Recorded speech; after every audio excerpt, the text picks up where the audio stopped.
14. Februar 2009. Skigebiet Patschakofel, Innsbruck, Österreich. Eine Gondel fährt an der Seilbahn über die Skipiste hinauf. Darin Karim Jabbar, Leiter der Abteilung für Fernmeldeaufklärung der Hisbollah.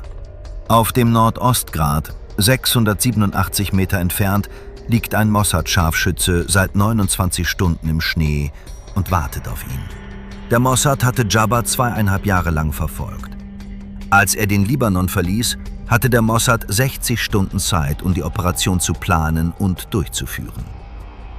Im Jahr 2006 übermittelte Jabbar der Hisbollah die Echtzeitpositionen von 3 israelischen Panzerbataillonen. Männer starben an Stellungen, die geheim hätten bleiben sollen. Der Krieg endete. Seine Einheit arbeitete weiter. Bis 2009 stand sie kurz davor, ein Abhörnetzwerk entlang der gesamten Nordgrenze aufzubauen. Der nächste Krieg wäre vorbei, bevor er überhaupt begonnen hätte. Der Scharfschütze auf dem Bergrücken war das Einzige, was das verhindern konnte. Das Glas der Gondel war doppelt gehärtet. Das Schussfenster, die Lücke zwischen 2 Seilmasten, dauerte 2,1 Sekunden. 11 Sekunden, bevor sich das Schussfenster öffnete, stürzte Jabbars Tochter auf der Slalomstrecke. Er sprang aus seinem Sitz und drückte sich gegen das Glas, um sie auf der Piste zu finden. Die Körperhaltung, für die der Scharfschütze 29 Stunden lang gerechnet hatte, ein Mann, der aufrecht in der Mitte der Kabine sitzt, war verschwunden. Kann eine Kugel mitten im Abdrücken umgelenkt werden? Kann eine Kugel doppelt gehärtetes Glas aus 687 Metern Entfernung durchschlagen und trotzdem dort treffen, wo sie gezielt wurde? Und was machst du, wenn 29 Stunden Vorbereitung in weniger als einer Sekunde zunichte gemacht werden? Diese Geschichte beginnt in Tel Aviv, 60 Stunden vor dem Schuss. Wenn du wegen Einsätzen wie diesem hier bist, abonniere den Kanal. Jede Mission, über die auf diesem Kanal berichtet wird, ist echt. Jedes Detail ist belegt. Dieser Kanal ist für Leute da, die wissen wollen, wie die Welt wirklich funktioniert. Der Anruf ging an einem Mittwochabend im Februar um 23:47 Uhr im Einsatzraum ein. Ori Namani leitete seit 6 Jahren die Signaldienststelle der Hisbollah. Er hatte den Ruf, abgefangene Nachrichten so zu lesen, wie andere Menschen Gesichter lesen. Er las ebenso sehr zwischen den Zeilen, wie das, was tatsächlich gesagt wurde. Als der Diensthabende die entschlüsselte Passagierliste auf seinen Schreibtisch legte, las Ori sie einmal durch. Dann las er sie noch einmal. Der Name lautete Karim Jabbar. Das Ziel war Innsbruck, Österreich. Ori legte die Passagierliste auf den Schreibtisch. Das Zeitfenster betrug 60 Stunden. Der Passagierliste war ein Überwachungsfoto beigefügt, laminiert. Standardvorgehen bei Informanten, die Säten reisten. Das Bild war 3 Monate zuvor in Beirut aufgenommen worden. Ein Mann auf einem Balkon, der etwas unten beobachtete. Auf der Rückseite hatte jemand in der Handschrift eines Außendienstmitarbeiters, den Ori nie getroffen hatte, einen Namen geschrieben. Den Namen eines Mädchens. Und darunter Juniorslalom Patschakofel. Ori legte das Foto vor sich auf den Schreibtisch und wandte den Blick lange Zeit nicht davon ab. Der Mossad hatte 2,5 Jahre lang die Akte über Jabbar angelegt. Sie umfasste Hunderte von Seiten. Abgefangene Nachrichten, Reiseaufzeichnungen, finanzielle Spuren, Quellenberichte, die über 3 Kontinente hinweg zusammengetragen worden waren. 2,5 Jahre Arbeit, die nichts Verwertbares hervorgebracht hatten. Weil Jabbar ihnen nie eine Lücke bot. Er reiste nicht nach vorhersehbaren Mustern. Er nahm an keinen Veranstaltungen außerhalb des Libanon teil. Er machte sich nicht zugänglich. Bis jetzt. Das letzte Mal, als Jabbars Einheit sich bemerkbar gemacht hatte, war im August 2006. Und das Gefühl war konkret. Ein Oberstleutnant namens Eschel führte sein gepanzertes Bataillon durch das Wadi Saluki-Tal, als der erste Beschuss begann. Was Wadi Saluki von den anderen Gefechten in jenem Sommer unterschied, war nicht die Feuerkraft. Es war die Platzierung. Die Raketen fielen nicht nach Mustern, sie fielen auf Stellungen. Bestimmte Stellungen, die Eschels Bataillon weniger als 40 Minuten vor dem ersten Beschuss eingenommen hatte. Eschel gab den Befehl zum Rückzug von seinem Kommandofahrzeug aus. Er war 9 Sekunden lang am Funkgerät, bevor der zweite Beschuss 40 Meter östlich einschlug. Genau auf die Position, zu der er gerade seiner Vorhutkompanie den Rückzug befohlen hatte. Die Korrektur erfolgte zu schnell. Niemand korrigiert so schnell, ohne zu wissen, wohin sich das Ziel bewegt, bevor es sich bewegt. Das Bataillon zog sich ein zweites Mal zurück. 9 Soldaten wurden verwundet, 2 Panzer wurden beschädigt. Die Untersuchung dauerte 11 Wochen. Sie ergab, dass die verschlüsselten Frequenzen, die von Aschels Vorausbeobachtern genutzt wurden, abgefangen worden waren. Nicht geknackt, sondern abgefangen. Und schnell genug verarbeitet, um Positionsaktualisierungen innerhalb von Minuten nach der Übertragung in Feuerlösungen umzuwandeln. Jemand hatte in Echtzeit mitgehört. Jemand war schnell genug gewesen, um den Ausschlag zu geben. In der Auswertung wurde keine Person namentlich genannt. Es wurde eine Fähigkeit beschrieben. Diese Fähigkeit hatte eine Adresse. Ori brachte das Manifest und das Foto um Mitternacht nach oben. Der diensthabende leitende Einsatzleiter war ein Mann namens Barak. Er las das Manifest im Stehen, eine Hand am Türrahmen.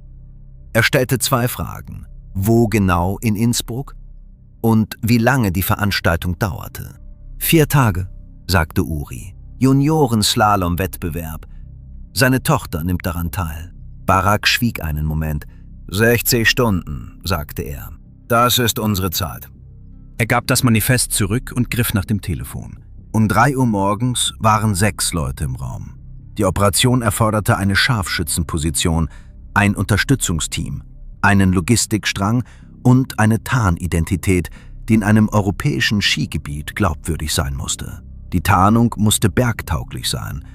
Etwas, das einen längeren Aufenthalt auf einem exponierten Grat erklärte, ohne die Aufmerksamkeit des Ressortpersonals oder der örtlichen Rettungsdienste auf sich zu ziehen. Bergrettung, sagte der Logistikbeauftragte. Saisonale Freiwillige. Im Februar führen sie Patrouillen an den nordöstlichen Zugängen durch. Eine zusätzliche Person in dieser Rotation erregt keine Aufmerksamkeit. Die Unterlagen für eine Stelle als saisonaler Freiwilliger am Patschakofe zu fälschen, dauerte 3 Stunden. Österreichische Anmeldedokumente, eine Haftungsfreistellung, ein Ausbildungszertifikat von einem Verein in Salzburg, der in 3 Datenbanken existierte und sonst nirgendwo. Um 6 Uhr morgens war die Identität fertig. Der Deckname lautete Müller. Die Hintergrundgeschichte war dünn, aber zweckmäßig. Niemand überprüft saisonale Freiwillige im Februar genau. Die Frage nach dem Schuss dauerte länger. Die Gondel war das einzige realistische Zeitfenster. Das Hotel des Ziels war bewacht. Sein Weg zum und vom Wettkampfgelände führte durch Menschenmengen. Die Gondel fuhr 2-mal täglich. Morgens hinauf, nachmittags hinunter. Beide Fahrten stellten das gleiche Problem dar. Eine sich bewegende, verglaste Kabine, seitliches Abdriften, Seitenwind und ein Schussfenster, das durch den Abstand zwischen 2 Seilstützmasten begrenzt war. Die Entfernung vom Nordostgrat zur Seilbahnlinie betrug 687 Meter. Einen Moment lang sprach niemand. Dann fragte Barak nach dem Glas. Die Waffenkammer habe eine Akte darüber, sagte der Logistikoffizier. Es seien Tests durchgeführt worden. Die Ergebnisse sprachen für die Operation. Barak betrachtete die Entfernung auf der Karte. Dann schaute er auf das Zeitfenster. 2,1 Sekunden. Er genehmigte die Operation um 3:41 Uhr morgens. Der Scharfschütze hieß David. Er wurde um 4 Uhr morgens in den Raum gebracht und erhielt die Akte, die ballistischen Daten und 52 Stunden Zeit. Er las den Durchschlagsbericht vollständig durch. Er hielt 2-mal inne. Einmal bei dem Abschnitt über Abweichungen bei der Ablenkung, einmal bei dem Abschnitt über die Endgeschwindigkeit durch doppelt gehärtetes Glas auf Entfernung. Er las beide Abschnitte noch einmal. Dann schloss er die Akte und legte sie auf den Tisch. Er betrachtete das Foto von Jabbers Tochter lange. Das Bild zeigt ein Mädchen auf Skiern, mitten in einer Kurve, die Stöcke weit gespreizt, der Berg hinter ihr verschwommen. Sie war vielleicht 14. David legte das Foto mit der Vorderseite nach unten auf den Tisch und stellte eine Frage. Wie lang ist das Schussfenster. 2,1 Sekunden, sagte der Logistikoffizier. David sagte nichts. Er nahm das Foto und steckte es in die Innentasche seiner Jacke. Er musste in 3 Stunden einen Flug erwischen. Die Besprechung endete um 4:43 Uhr morgens. David landete um 16:53 Uhr in Innsbruck. Er holte eine Tasche aus der Gepäckaufbewahrung am Terminal, vom Support-Team im Rahmen der Eilvorbereitungen dort deponiert, und ging ohne anzuhalten zum Autovermietungsschalter. Der Mietwagen war ein grauer Volkswagen. Die Fahrt zum Patschakofel dauerte 22 Minuten. Er nahm nicht die direkte Route. Die freiwillige Bergrettungsstation lag am Fuße der nordöstlichen Zufahrtsstraße, ein niedriges Gebäude mit orangefarbenen Markierungen und einer Reihe von Ausrüstungshaken an einer Wand. Der diensthabende Stationsleiter war ein Mann namens Gruber, dem mitgeteilt worden war, dass ein Saisonfreiwilliger aus Salzburg erwartet werde. Gruber sah sich die Anmeldeunterlagen an, stellte 2 Fragen zu Davids bisheriger Patrouillenerfahrung und schien mit den Antworten zufrieden zu sein. Er gab die Unterlagen zurück und deutete ohne weiteres Interesse auf den Ausrüstungsschrank. David zog in einem Lagerraum, der nach feuchter Wolle und Diesel roch, die Patrouillenuniform an. Er unterschrieb für ein Funkgerät, einen Erste-Hilfe-Rucksack, ein paar Eispickel und eine Lawinensonde, die er nicht benutzen würde. Überprüfte jeden Gegenstand in aller Ruhe und stellte sie neben die Tür. Er verließ die Station um 18:15 Uhr, als das Licht vom oberen Grat bereits verschwunden war und die Temperatur an der Nordostwand auf -11 Grad gefallen war. Die Tasche, die er am Flughafen abgeholt hatte, nahm er mit. Sie war schwerer, als es die Patrouillenausrüstung erforderte. Gruber bemerkte es nicht. Die Nordostwand war steil genug, dass er die Eispickel schon in den ersten 20 Minuten brauchte. David bewegte sich langsam und ohne Stirnlampe. Der Mond reichte aus und ein Licht auf dem Grat wäre vom Skigebiet unten sichtbar gewesen. Der Schnee war durch 2 Tage Wind hart zusammengepresst. Sein Atem kam in kurzen Stößen, die die Kälte in Dampf verwandelte und davontrug. Gegen 9 Uhr abends war er so hoch, dass die Lichter des Skigebiets unten zu einem einzigen orangefarbenen Fleck auf dem Talboden geworden waren. Er kehrte nicht zur Station zurück. Im 4. Stock des Hotels Adler im Zentrum von Innsbruck, in Zimmer 412, saß Karim Jabber auf der Bettkante und rührte sich lange Zeit nicht. Er hatte unter dem Namen Mansur eingecheckt. Libanesischer Staatsbürger, Importgeschäft, Beirut. Der Pass war sauber. Das Werk seiner eigenen Organisation, nicht seiner Regierung. Bei seiner Ankunft hatte er das Zimmer überprüft, die Fensterdichtungen kontrolliert, die Sichtlinien vom gegenüberliegenden Gebäude bestätigt, den Türriegel getestet, 2 Fluchtwege ausgemacht. Diese Dinge waren keine Entscheidungen. Sie waren Reflexe. Er hatte sie in jedem Zimmer getan, in dem er in den letzten 11 Jahren geschlafen hatte. Jetzt saß er da, ein gefaltetes Stück Papier in den Händen, ein Rennplan, ausgedruckt von der Wettkampf-Website und 2-mal gefaltet. Er hatte ihn 2 Tage zuvor in einem Internetcafé in Wien ausgedruckt, auf einem Rechner, den er nie wieder benutzen würde. Seitdem hatte er ihn in seiner Jackentasche getragen, ungelesen. Denn ihn zu lesen, hätte die Reise real werden lassen, bevor er bereit war, sie als real zu empfinden. Seine Tochter hieß Lara. Sie war in der Juniorenslalomklasse, Startnummer 11 im Vormittagslauf. Er hatte sie nicht mehr bei einem Wettkampf gesehen, seit sie 7 Jahre alt war. Davor hatte er die Schulaufführungen verpasst und davor die Geburtstagsfeiern und die meisten Jahre dazwischen. Seine Frau hatte aufgehört, ihn nach dem Grund für seine Abwesenheiten zu fragen, als Lara 9 war. Nicht, weil sie es verstanden hätte, das tat sie nicht, sondern weil sie gelernt hatte, dass es nicht um die Erklärungen ging.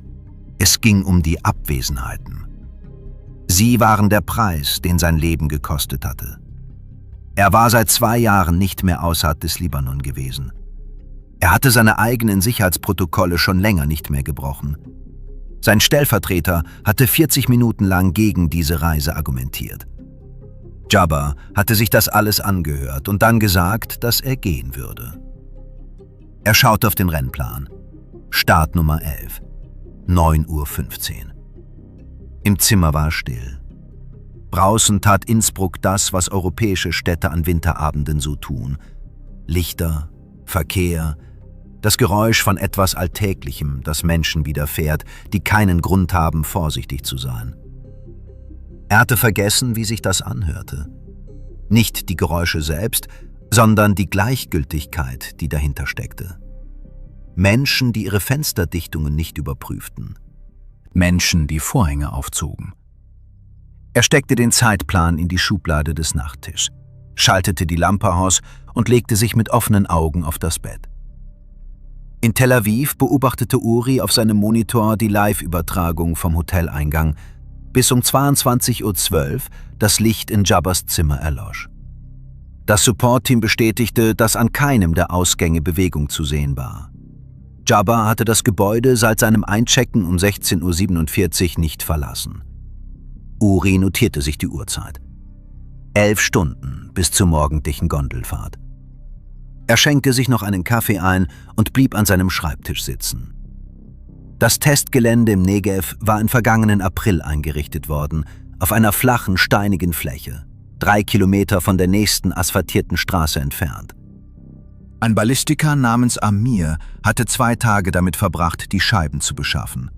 Doppelt gehärtetes Glas, 12 Millimeter dick, auf die Maße der Gondelfenster zugeschnitten. Über eine Beschaffungsdeckmeldung bei demselben österreichischen Hersteller bestellt, der auch den Patschakofel belieferte. Die Scheiben kamen in Holzkisten an. Amir und 2 Assistenten montierten sie in Stahlrahmen in Winkeln, die dem Neigungswinkel der Gondel entsprachen. Dann richteten sie eine Schießbank in der Betriebsentfernung von 687 Metern ein und begannen mit der Arbeit. Die ersten 100 Schuss waren Standard 308. Amir hielt jeden Schuss auf einem Datenblatt fest. Eintrittspunkt, Austrittspunkt, gemessene Ablenkung an einer Zieltafel 2 Meter hinter der Scheide. Die Ergebnisse waren uneinheitlich. Einige Geschosse drangen mit einer Ablenkung von weniger als 2 Zentimetern durch. Andere traten in Winkeln aus, die ein stehendes Ziel komplett verfehlt hätten. Der Härtungsprozess erzeugte innere Spannungsmuster im Glas, die die Aufprallenergie auf eine Weise umleiteten, die sich theoretisch nicht modellieren ließ. Es gab nur die Daten. Bei Schuss 112 wechselten sie zu Punkt 338, Lapua Magnum. Bessere Durchschlagskraft, gleichmäßigere Austrittsgeometrie, aber immer noch Abweichungen, die die akzeptablen Parameter auf der Schießstrecke überschritten. Am 6. Tag trafen die Varianten mit Wolfram-Karbitkern ein. Amir hatte 3 Konfigurationen angefordert: Standarddichte, variable Härte mit weichem vorderen Abschnitt und variable Härte mit dem Übergangspunkt um 30% nach hinten verschoben. Er feuerte jeweils 40 Schuss durch neue Scheiben auf der Einsatzdistanz ab. Die 3. Konfiguration hielt. Austrittsabweichung bei 687 Metern plus/minus 4 Zentimeter. Bei 95%iger Konfidenz. Die Patrone behielt ihre Rotationsstabilität durch die Doppelverglasung bei, ohne zu fragmentieren. Sie kam auf der anderen Seite intakt und auf einer vorhersehbaren Flugbahn heraus. Amir schrieb einen Satz unten auf die Ergebnisseite: unter kontrollierten Bedingungen auf Einsatzentfernung einsetzbar. 340 Schuss, 11 Tage. Ein Satz. Er reichte die Ergebnisse am 11. Tag um 17 Uhr ein und fuhr zurück nach Tel Aviv. Er wusste nicht, wofür die Ergebnisse verwendet werden würden. Er fragte nicht danach. Was Amirs Ergebnisblatt nicht behandelte, weil niemand danach gefragt hatte und weil die Testbedingungen es nicht zuließen, war, was mit der Flugbahn der Kugel geschah, wenn sich das Glas selbst bewegte. Die Scheiben auf dem Negev-Schießstand waren unbeweglich gewesen, in festen Rahmen montiert, im Hartboden verankert, im Moment des Aufpralls bewegungslos. Die Gondel am Patschakofel bewegte sich mit 4,3 Metern pro Sekunde entlang der Seilbahn. Das Glas bewegte sich mit, nicht nur seitlich, sondern mit den Mikroschwingungen einer schwebenden Kabine im Bergwind. Niemand hatte jemals einen Schuss durch sich bewegendes Glas aus dieser Entfernung getestet. Nicht in einem Dokument im Besitz der Waffenkammer. Nirgendwo. 340 Schüsse durch unbewegliches Glas hatten eine Antwort geliefert. Aber was macht eine Kugel, wenn sich das Glas, das sie durchschlägt, mit 4,3 Metern pro Sekunde bewegt? Und niemand hat das jemals getestet. Die Verkleidung dauerte 40 Minuten. David schnitt die Schneeblöcke mit einer Klappsäge, die er in der Flughafentasche mitgebracht hatte, und arbeitete im Dunkeln mit der Sparsamkeit eines Menschen, der wusste, dass Bewegungen auf einem Bergrücken bei Tageslicht von unten sichtbare Spuren hinterlassen. Er formte jeden Block durch Tasten, eine rechteckige Vorderseite, eine saubere Kante an der Unterseite, und stapelte sie in einem flachen Bogen auf der bergauf gelegenen Seite der Schussposition. Der Bogen würde seine Silhouette vor dem Himmel aufbrechen. Außerdem würde er so seine Körperwärme einschließen. Das war kein Nebengedanke. Das Versteck lag 3 Meter hinter der Kammlinie. Weit genug, um seine Silhouette zu verbergen, tief genug, dass die Schneeoberfläche über ihm nicht die langsame, von unten ausstrahlende Schmelze zeigen würde, die ein menschlicher Körper erzeugt. Er hatte Fotos von Verstecken gesehen, die auf diese Weise entlarvt worden waren. Aus 100 Metern Entfernung unsichtbar, auf einem Satellitenbild jedoch durch den unregelmäßigen warmen Fleck im Schnee erkennbar. Er hatte die Schussposition am Donnerstagabend um 9:30 ausgemacht. Er hatte sich erst am Freitag um 4 Uhr morgens darin eingerichtet, nachdem er 6,5 Stunden auf dem Bergrücken mit der Erkundung verbracht hatte. Um die Sichtlinie im Dunkeln zu bestätigen, die Windverhältnisse im nächtlichen Wechsel zu verfolgen und zu beobachten, wie es im Skigebiet unter ihm still wurde. Das Versteck wurde erst gebaut, nachdem er mit dem, was er wusste, zufrieden war. Um 3:40 Uhr räumte er die Schussbahn frei. Ein schmaler Korridor mit freier Sichtlinie vom Versteck zur Seilbahn. 687 Meter tiefer und 200 Meter weiter südlich. Die Stütztürme der Gondelbahn waren im Mondlicht kaum zu erkennen. 2 dunkle Vertikalen vor dem blassen Hang. Dazwischen die Lücke.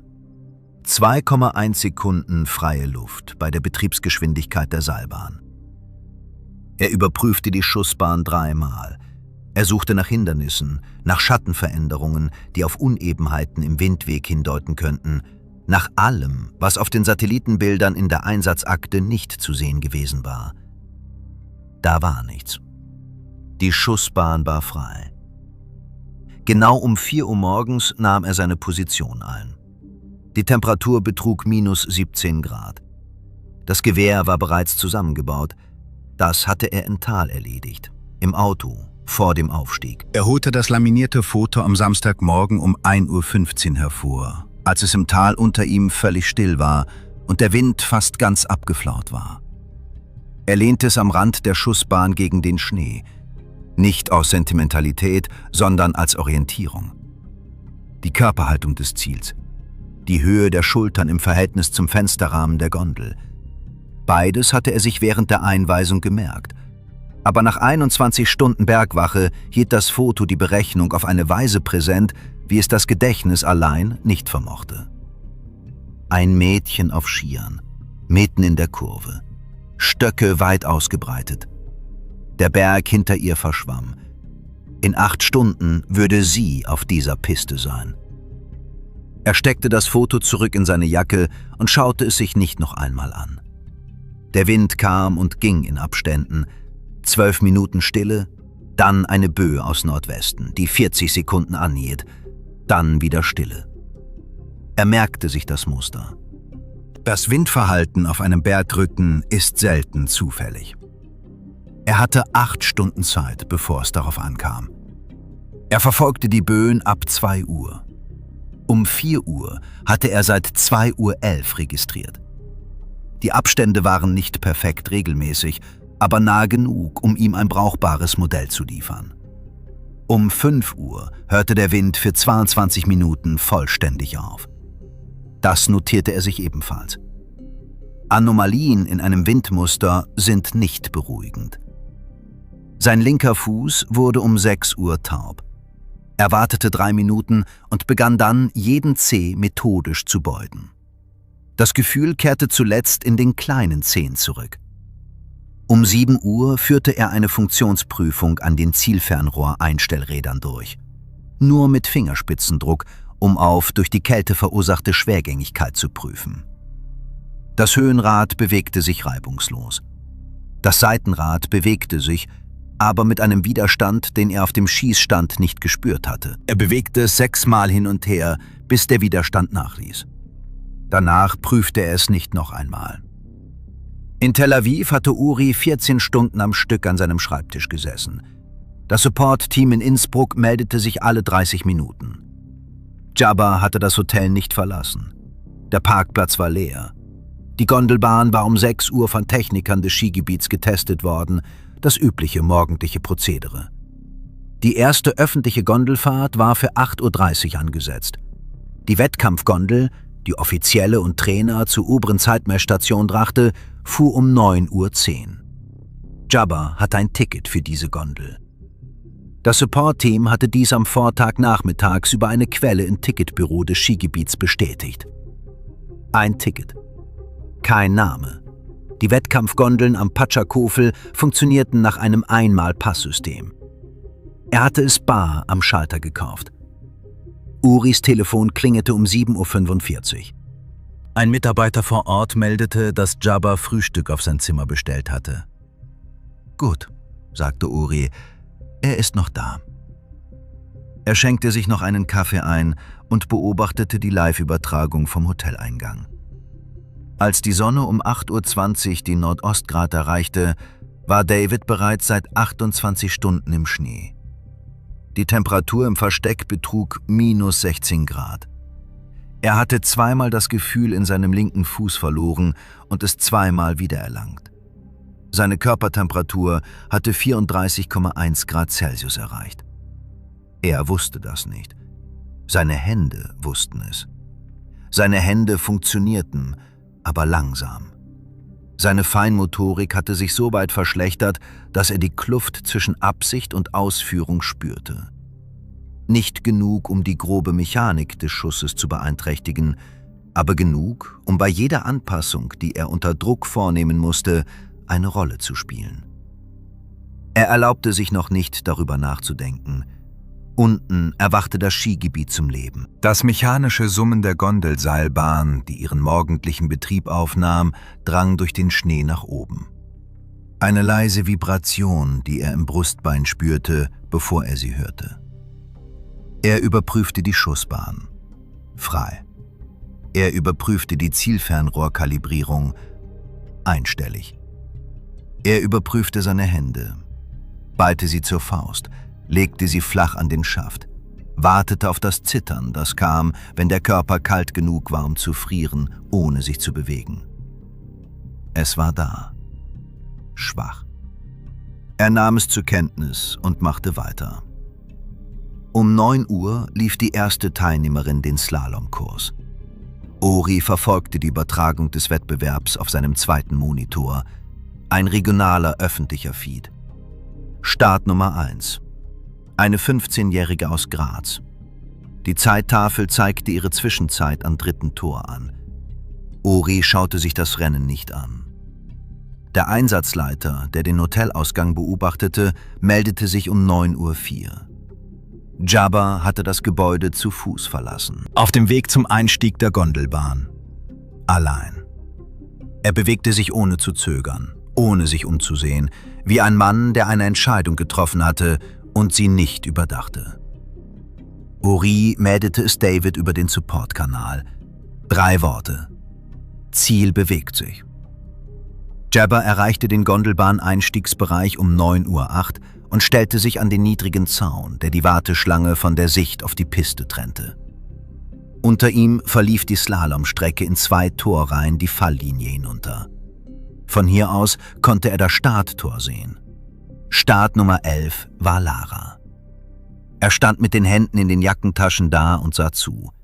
Als sie sich vom Tor abstieß und durch die erste Kurve kam, spürte er, wie sich etwas in seiner Brust regte, für das er kein passendes Wort fand. Sie war schnell.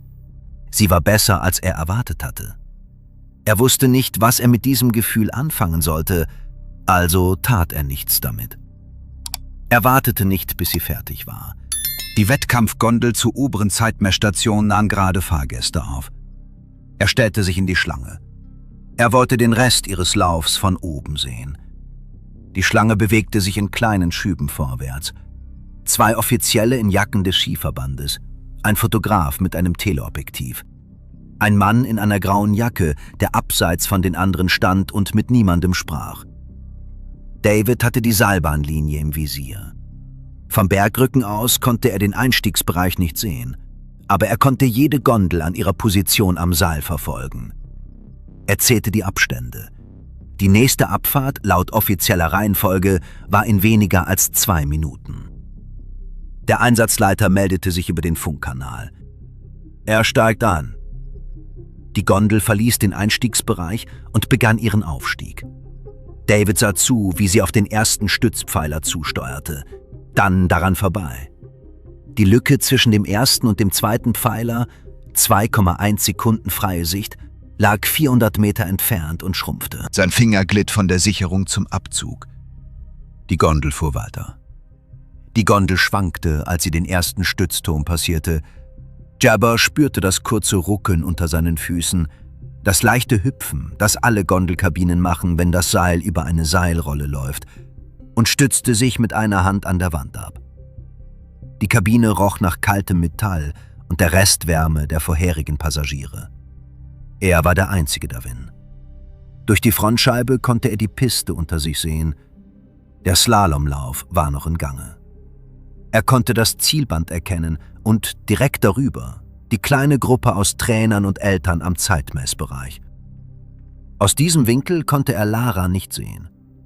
Die Gondel war bereits zu hoch gestiegen. Er dachte an ihre Zwischenzeiten am ersten Tor. Er dachte daran, wie ihre Außenhand in der ersten Kurve einen Bruchteil zu hoch gewesen war. Er fragte sich, ob sie das selbst bemerken würde, ob sie jemanden fragen würde und ob dieser jemand es ihr richtig sagen würde. Er hatte keinen Bezug zu all dem. Er hatte seit 7 Jahren keinen Juniorenslalom mehr gesehen. Er blickte zurück auf die Piste. Sie sah aus wie ihre Mutter, wenn sie Ski fuhr. Die gleiche Stille im Oberkörper, wenn sie sich konzentrierte. Daran hatte er schon lange nicht mehr gedacht. Er erlaubte sich, jetzt darüber nachzudenken, in dieser Hütte, in den 30 Sekunden, bevor er wieder vorsichtig sein musste. Er würde heute Nachmittag aus dem Hotel auschecken. Am Abend wäre er in Wien und morgen früh wieder in Beirut. Sein Stellvertreter würde einen Bericht für ihn bereithalten. Es würde Arbeit geben. Es gab immer Arbeit. Aber vor all dem gab es das hier. Das Bild, wie sie durch das erste Tor kam. Die Stöcke weit gespreizt und die Kanten sauber. Besser, als er es zu erwarten hatte, angesichts all dessen, bei dem er nicht dabei gewesen war. Die Gondel bewegte sich mit gleichmäßiger Geschwindigkeit nach oben. Auf den Nordostgrat beobachtete David die Gondel durch das Zielfernrohr. Die Kabine befand sich 180 Meter von der Lücke zwischen den Türmen entfernt. Bei 4,3 Metern pro Sekunde würde sie diese Strecke in 42 Sekunden zurücklegen. Der Wind wehte seit 11 Minuten konstant aus Nordwest. 7 Kilometer pro Stunde, was mit dem Morgenmuster übereinstimmte, das er seit 2 Uhr verfolgt hatte. Er hatte die Korrektur eingestellt. Der Schuss war auf einen Mann ausgerichtet, der aufrecht in der Mitte der Kabine saß und durch das rechte Fenster zu sehen war. Er überprüfte noch einmal seine Hände. Das Zittern war da, aber unter Kontrolle. Ein seit 6 Stunden bestehendes Grundzittern, das sich nicht verschlimmert hatte. Er hatte sich darauf eingestellt, bevor die Gondel den ersten Turm erreichte. Er würde sich nicht noch einmal darauf einstellen. 150 Meter. 35 Sekunden. Lara Jabber war auf der Piste, als sich bewegende Silhouette vor dem weißen Hahn zu sehen. 100 Meter. 23 Sekunden. Er kontrollierte seine Atmung. 4 Zählzeiten einatmen, 2 Zählzeiten anhalten, 4 Zählzeiten ausatmen. Sein Herzschlag war gleichmäßig. Er hatte ihn auf diesem Bergrücken seit 29 Stunden gemessen. 60 Meter, 14 Sekunden. Die Lücke zwischen den Türmen öffnete sich im Zielfernrohr. Der nahe Turm bewegte sich zum linken Rand seines Sichtfelds. Der ferne Turm war noch rechts. Der Korridor aus klarer Luft wurde mit jedem Meter des Gondelaufstiegs breiter. 50 Meter. In Tel Aviv stand Uri mit beiden Händen flach auf dem Schreibtisch. Der Kommunikationskanal war still. Die Gondelkameraaufnahmen, die das Support-Team über einen Kontakt im Sicherheitsbüro des Resorts erhalten hatte, zeigten, wie sich die Kabine stetig am Seil emporbewegte. Auf dem zweiten Monitor lief die Wettkampfübertragung. Uri sah zu, wie die Gondel den Mittelpunkt zwischen den beiden Türmen erreichte. Er sah zu, wie sie sich weiter bewegte. Die Übertragung lag 12 Sekunden hinter der Echtzahl zurück. Er sah etwas, das bereits geschehen war, und wusste noch nicht, was es war. Er sah sie fallen. 50 Meter vor der Lücke fiel eine Gestalt auf der Slalomstrecke in Davids peripheren Blickwinkel. Der typische Sturz eines Skifahrers, der die Kante verliert. Zu schnell und zu tief.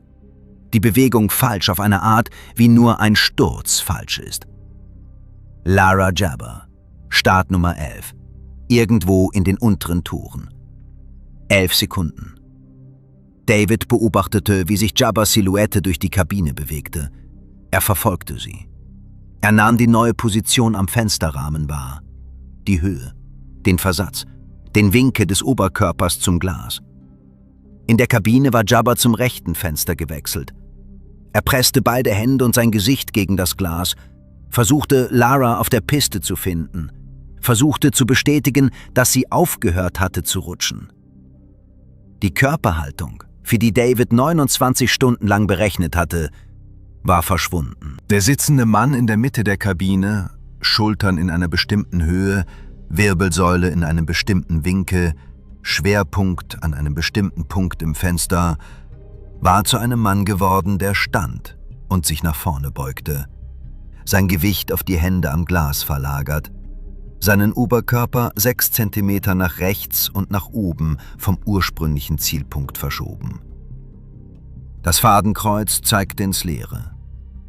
Die Lücke zwischen den Türmen war offen. David hatte 0,84 Sekunden vom Abdrücken bis zum Aufprall. Er hatte 2,1 Sekunden Zeitfenster. Das Zeitfenster war da.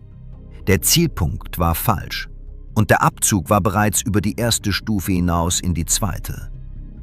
Die mechanische Auslösung war bereits ausgelöst. Er hielt es nicht auf. Er verschob den Zielpunkt. 6 Zentimeter nach links, 4 Zentimeter nach unten. Sein Handgelenk bewegte sich um den Betrag, den die Form im Zielfernrohr erforderte. Und der Abzug wurde 1,3 Sekunden nach Beginn des Zeitfensters betätigt. Die Kugel verließ den Lauf mit einer Geschwindigkeit von 943 Metern pro Sekunde. In Tel Aviv hatte Uri seine Hände nicht vom Schreibtisch genommen. Bei 300 Metern trug die Seitenwindkomponente die Kugel um den Betrag nach Süden, den die eingestellte Korrektur vorausgesehen hatte. Bei 580 Metern trat die Kugel in die Endphase ein. Der Anflugwinkel auf das Glas, die Lastverteilung über den Wolfram-Karbitkern. Bei 600 Metern traf die Kugel die rechte Glasscheibe der Gondelkabine. Die doppelt gehärtete Scheibe zerbrach am Aufprallpunkt. Ein radiales Rissmuster breitete sich nach außen aus, schneller als die Kugel die Scheibe durchschlug. Der Wolfram-Karbitkern behielt seine Rotationsstabilität bei. Die Abweichung betrug 4,1 Zentimeter vom eingestellten Zielpunkt.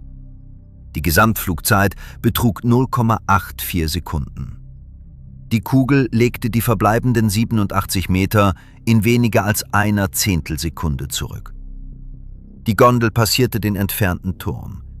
Das Fenster schloss sich. David rührte sich nach dem Schuss 90 Sekunden lang nicht.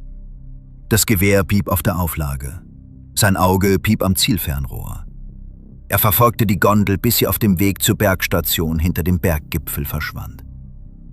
Der Kommunikationskanal war still. Er sendete nichts. Die Bergstation dockte die Gondel an und die Türen öffneten sich automatisch. Niemand stieg aus. Ein Techniker des Resorts namens Fischer öffnete die Kabinentür nach der üblichen Wartezeit von 3 Minuten manuell. Er trat von der Tür zurück. Er ging nicht hinein. In Tel Aviv klingelte Uris Telefon 90 Sekunden, nachdem das Zeitfenster abgelaufen war. Die Stimme des Einsatzleiters bestand aus 2 Worten. Uri setzte sich zum ersten Mal seit 20 Minuten hin. Was fand Fischer in dieser Gondel? Und was machten die österreichischen Ermittler in den folgenden 6 Wochen daraus? Fischer stand 11 Sekunden lang in der Tür der Gondelkabine, bevor er es meldete. Er hatte seit 4 Saisons an der Bergstation Patschakofel im Ankunftsbereich gearbeitet. Er hatte Höhenkrankheit gesehen, Panikattacken, ein gebrochenes Handgelenk, einen Herzvorfall bei einem 73-jährigen Mann aus München, der darauf bestanden hatte, dass das enge Gefühl in der Brust nur Verdauungsbeschwerden seien. So etwas hatte er noch nicht gesehen. Er trat von der Tür zurück, schloss die Kabinentür und rief das Sicherheitsbüro des Skigebiets an. Er benutzte die Nicht-Notrufnummer. Es schien wichtig, keine Szene zu machen. Die Innsbrucker Kriminalpolizei traf um 10:41 Uhr an der Bergstation ein. Die leitende Ermittlerin war eine Frau namens Kellner. Sie sah sich die Kabine 2 Minuten lang an, sprach 3 Minuten mit Fischer und rief das Landeskriminalamt an. Gegen Mittag war die Gondel versiegelt und der Wettkampf ausgesetzt. Eltern und Trainer im Zeitnahmebereich wurde mitgeteilt, es habe einen technischen Zwischenfall gegeben. Eine Teilnehmerin stand gerade im Starttor, als die Durchsage kam. Sie zog ihre Skier aus und ging zurück zur Hütte. Um 2 Uhr nachmittags war die Leiche eines libanesischen Staatsangehörigen, der unter dem Namen Mansour gereist war, in die staatliche Pathologie gebracht worden. Um 3 Uhr hatte das Skigebiet eine Erklärung zu einem nicht näher bezeichneten medizinischen Zwischenfall herausgegeben. Am Abend hatte ein Mann namens Müller seine Patrouillenausrüstung bei der Bergrettungsstation zurückgegeben und war mit einem grauen Volkswagen zum Flughafen Innsbruck gefahren. Sein Mietvertrag war in Ordnung. Seine Abreise verlief unauffällig. Gruber vermerkte die Rückgabe im Ausrüstungsprotokoll, ohne aufzublicken. Auf der Piste unterhalb der Seilbahn wartete Lara Jabber 2 Stunden lang im Zielbereich, bevor ein Wettkampffunktionär ihm mitteilte, dass die Veranstaltung ausgesetzt worden sei und sie in ihr Hotel zurückkehren solle. Sie wusste noch nicht, warum. Sie würde es erst am nächsten Morgen erfahren, als ihre Mutter aus Beirut anrief. Der Bericht des staatlichen Pathologen lag 4 Tage nach dem Vorfall vor. Er beschrieb eine einzelne Durchschusswunde, Eintrittsstelle auf der rechten Seite, Flugbahn vereinbar mit einem externen Ursprung aus beträchtlicher Entfernung. Der Wundkanal war untypisch. Das Muster der Gewebeschädigung am Austrittspunkt entsprach nicht dem eines üblichen Geschossaufpralls. Der Pathologe vermerkte die Verformungsmerkmale der geborgenen Fragmente. Dicht, unregelmäßig, nicht mit einem Standardprofil ziviler Munition in der Referenzdatenbank übereinstimmend. Die Glasscheibe im rechten Fenster der Gondel wies ein Einschussloch mit einem Durchmesser von 8 mm auf, mit einem radialen Bruchmuster, das sich 14 cm in alle Richtungen erstreckte.